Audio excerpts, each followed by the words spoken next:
So this was a very interesting time because last year I was beginning of the season as well. But I had the gongs, a couple gongs. So the reason why I really love being here is my first interaction with recreating my whole awakening thing was upstairs doing this service, my first time here, with Reverend Fletcher Bass. And during it, we went to the gallery part. He spot me out first, and he said, "You, sir," well, you know, may I come to you? Then he says, "You, sir, are what we call a secret agent. You have all this information and you're not sharing it with anyone. And that's really a disservice." So I thought about it, like, okay, I guess I'll start to wander out a little bit. And hence my collection grows and grows and grows.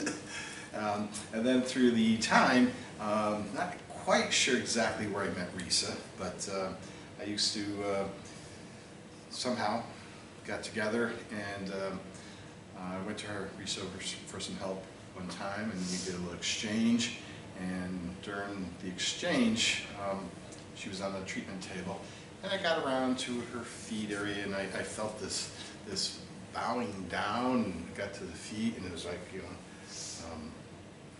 divine feminine, and all of a sudden I started to grow like a sphinx. And I was in Egypt, and I was as tall as the pyramids, and all this was going on while I was holding her ankles. And I was like, this is really cool. And when we finished, we shared experiences and everything, and she had mentioned that I helped her bring some of her Egyptian guys that she hadn't been communicating with in like 10 years. And I thought that was pretty cool. And then she shared that I was going to be getting this gong that was going to be unlike any other gong. It was going to be very, very special. And I asked, what note is it? Because I was really into crystal bowls at the time and the different notes and chakras and so on and so forth.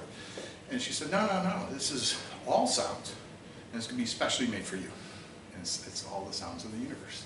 And so I waited, and all of a sudden it sort of showed up, kind of just like everything else, when we least expect it. 2 years went by, and I saw this gong posted on Facebook, and it was at Gong Camp, and it just happened to be in a couple weeks from that, and jumped in and started taking that. So it was really neat how these things kind of just fall into place, and we meet people, and we share experiences and things like that. And basically, to help people, because we all have challenges. So in practice, I'm going to be doing a class after this with the bells and the whistles and these are called gantis and vajras, or drill boos and dorjes if you're talking about India or Tibet, or people call them a feng shui bell. But this goes back to pre-Vedic times, so I'm going to share a little information on what things you can do with these, with the bells, and even mustard seeds. So there's a little bit of value there. So in the whole process of going through all these different modalities, I like to study, I like to learn different things. It really narrows down to one thing. It's how we're thinking. So imagine someone says something to you. They say it once. It could be good, it could go either way. Now, how many times do we say it to ourselves? Many. Many times. Many times. And whether it's pleasant, we can get all caught up into the, and if it's not so pleasant, then it's really not a good thing. And then we worry about things, and it goes over and over and over in our head. Every thought, feeling, emotion we have sends a chemical, electromagnetic signal into your body to make that happen. Positive, negative, free will, it's your choice. So there's all these things involved. However, we kind of disconnect with our true self on this other self of poor me, and what's in it for me, and what am I going to get, and life is all about me. So when we're really here in service for others. So the trick, one of the tricks is that we don't have a brain, we have two brains. It's a left-right hemisphere. They don't necessarily always get along.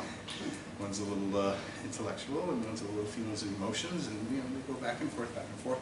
But the thing is that when we go through the developmental stages into this world, we come out of the womb and we are belly breathers, and kids are pretty much in the right brain.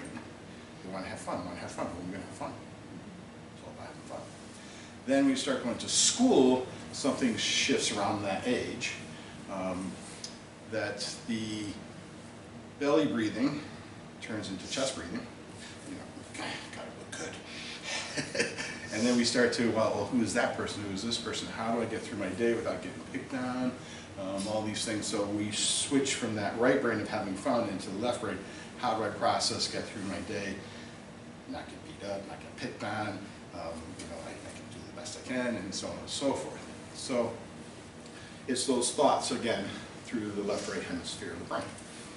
The other thing is that society kind of set us up to,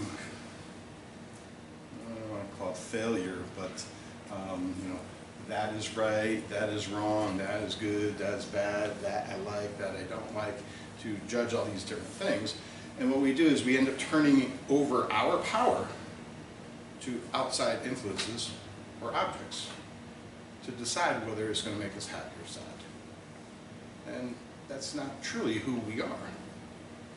We're allowing this outside influence to affect us. So in the study, one of many studies I'm studying is Vajrayana.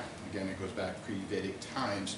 And it talks about, they call it, they being an old tradition, they call it the secret place, God, creation, source, Akashic records, whatever words you want to use, because we're all in this together.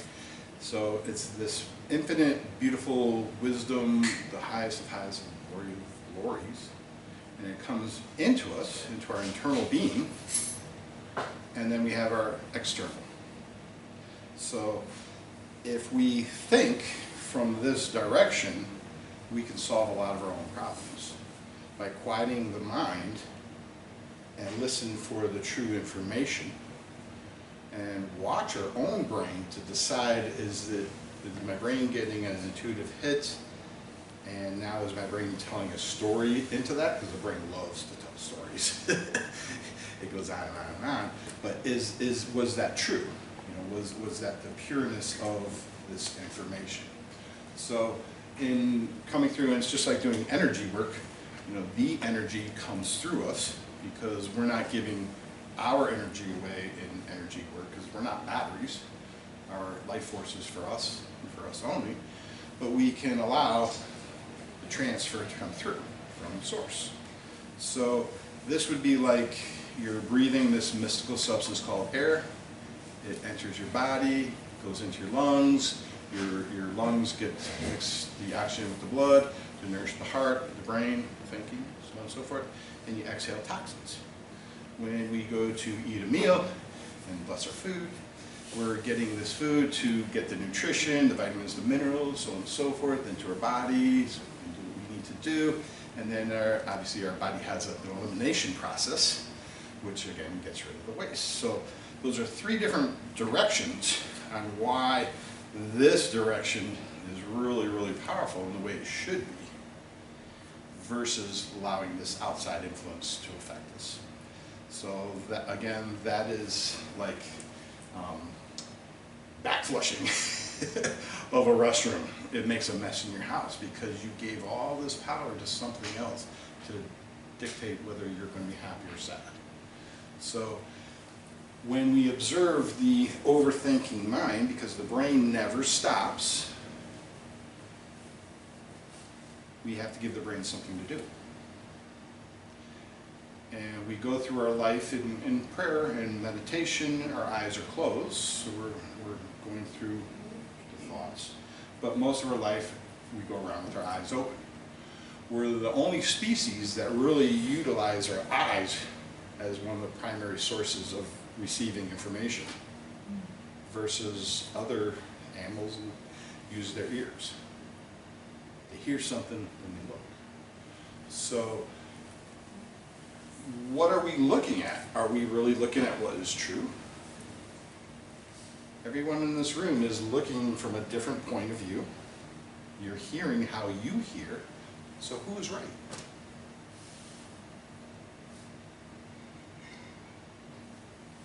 Who's right? So this is part of what they call the delusion. Again, we think that is good, that is bad, this is what I need, this is what I don't need, how long do I have it, and so on and so forth. So again, taking that opportunity to observe yourself when you're getting caught up into something, take a step back and saying, is this truly who I am? Is this truly who I want to be? Do I really want to give my power to that? Do I want to have a leaky bucket? Or do we want to mend the bucket and keep the life force moving so I can have a good, enriched, happy life? Happy, joy, grace. You know, these are things that are very valuable. So that's one of the things. Inside that, you can utilize it and think of it a different way, is if you were in a bubble, and inside your bubble had oxygen, and within that bubble, you can go into the ocean, you can go out into deep space, and still be healthy inside your bubble. But you can't do or change anything outside of your bubble. If you do, and you open that up, you let that life force out, you let whatever is out there in, and it poisons and infects you. Well, that's what we do all the time, when we give outside sources power over us in the way that we feel. So it's just another way to look at it. You know, stay in your pink bubble. You know, you're driving down the highway, cars are going all over the place. You could grip that steering wheel and truck driving voice comes out. Or you could just turn on the music and just watch the confusion go by and not follow into it. So these are things, again, brain doesn't stop, so we constantly have to remind ourselves where we're utilizing our energy. Where do we want to put it? And it goes into our thoughts. So in the Vajrayana system, they say that 75% of ailments are created in our own brain. And sickness, ailment, disease is a lack of or too much of one of the 5 elements. So you want to balance elements, which is why it's good and healthy to go out into nature, to do some gardening, to go to the ocean, rivers. Again, you're in a balance of elements. So if you want to think about where you are right now is a result of what you planted in your garden. And in your garden, you need a mixture of those different elements. If you have too much water and not enough sun, you're not going to have a very good harvest season. So taking a look at where we are, we can understand it because we knew the choices that we made to get where we are. Where do we want to go determines on what we're going to put in our garden, what kind of seeds we're going to plant, and what kind of direction and focus we're going to, eyes on the prize, move towards. So again, these are things that are very, very important to help maintain health and longevity and peace and happiness. So that's one thing I want to share. I also have a little extra treat. This just happens to be one of my signature brand instruments I had made in Serbia. So they're able to come into the United States. I'm the only person that seems to be able to get them into the United States. So what I've learned with these, again, to give the brain something to do, is in sound or sound therapy, sound healing, we're looking for something to, again, follow. And in doing sound therapy, we want to pay attention to volume levels and amount of interaction that's happening. And you want to be able to bridge different sounds together to make nice, peaceful waves or waves, depending on what we need. Again, if we need more fire in our life, a little fire element, well, there's going to be a lot of little crackling and snapping and popping and movement because that's what's needed. So with something like this, and I have a couple of them, I'm going to ask for a couple volunteers who would like to experience.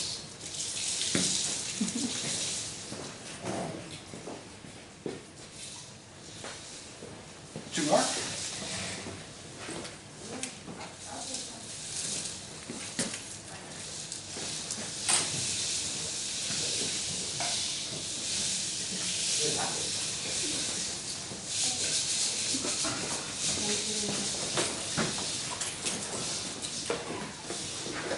So we're going to turn this into a meditation together. So what we're going to do is start with, if you have one of these, they're called water circles.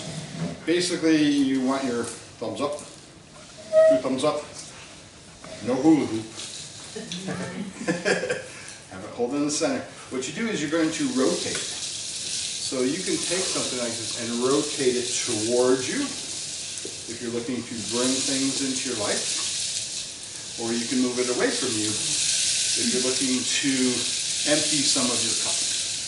So we're always moving towards or away from something in any given moment. So you're going to decide which rotation you're going to work on. You're going to start as soft as possible. You're going to try to maintain that. And then you're going to slightly get a little bit louder, but still try to maintain the beat. So this is where the meditative practice goes with an instrument training to give you a meditative experience. Everyone else can close your eyes.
Deep breath in,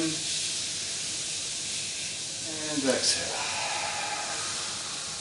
If you have a water circle, you can put it down on the table, unless you're really into it.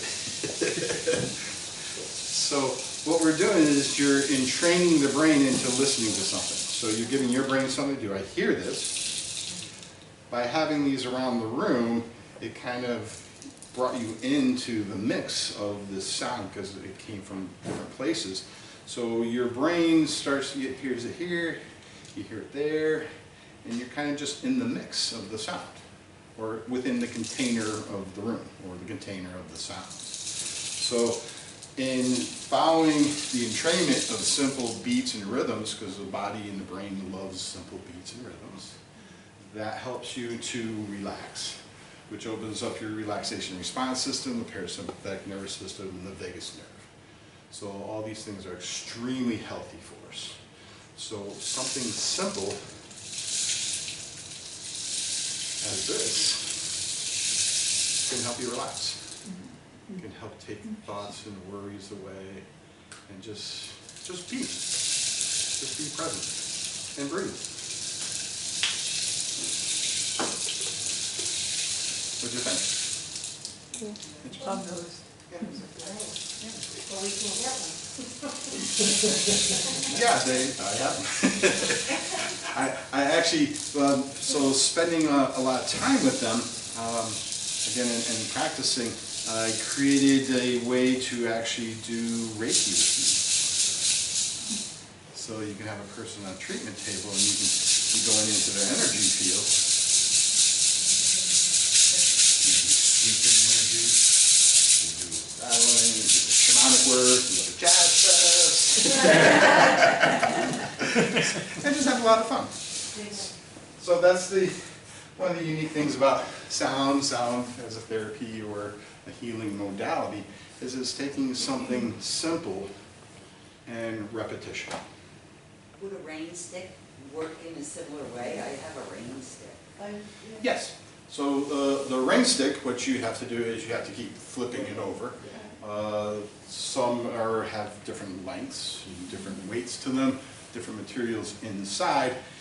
I have a mixture of them, and usually what I would do is I would line them up for the way that the sound works, for whatever one is the softest, into which one is the loudest, and then find which other one goes in between, and I would play them in a way that tells a story. So this way you're taking that interaction. So if you're playing with something like those, for example, if I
play them in a way, again, the loudest one to the softest, or the softest to the loudest.